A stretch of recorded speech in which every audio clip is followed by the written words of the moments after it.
Well, any given day, there are thousands of missionaries from the United States working to make a better life for those less fortunate.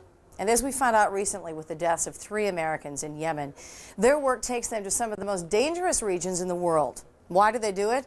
The decision is perhaps more understandable after seeing firsthand the desperate need that exists. In our in-depth report, Bill Rodman from affiliate WAFB takes us to one such place, Azerbaijan, a republic of the former Soviet Union.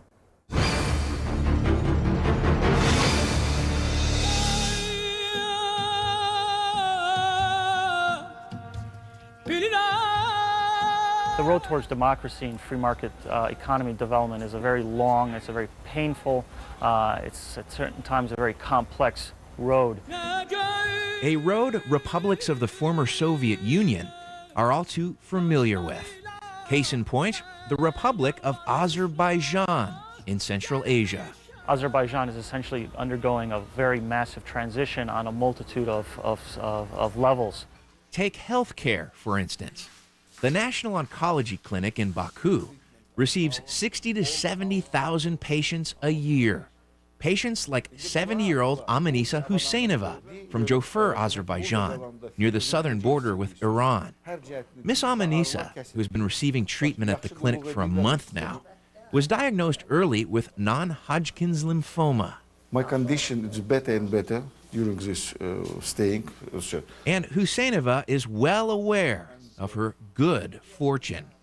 Many of the 70 to 80 new patients that seek treatment at the clinic every day are turned away.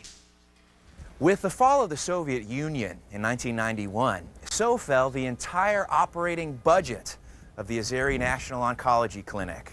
To see the great need of these poor cancer victims, whether it's in Azerbaijan or other parts of the world, it's really a heartfelt experience. Enter the collaborative effort of the U.S.-based National Cancer Coalition and Counterpart International.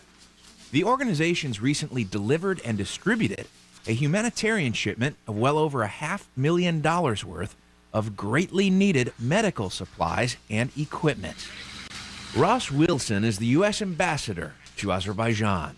The goods that are being supplied here reflect private donations by individual Americans and organizations who are responding to people in need in this country.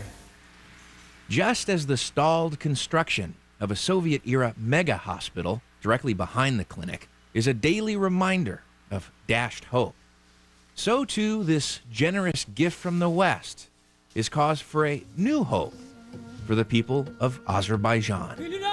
One of the things that makes me proudest to be an American is the generosity that the American people show toward people in need wherever they are.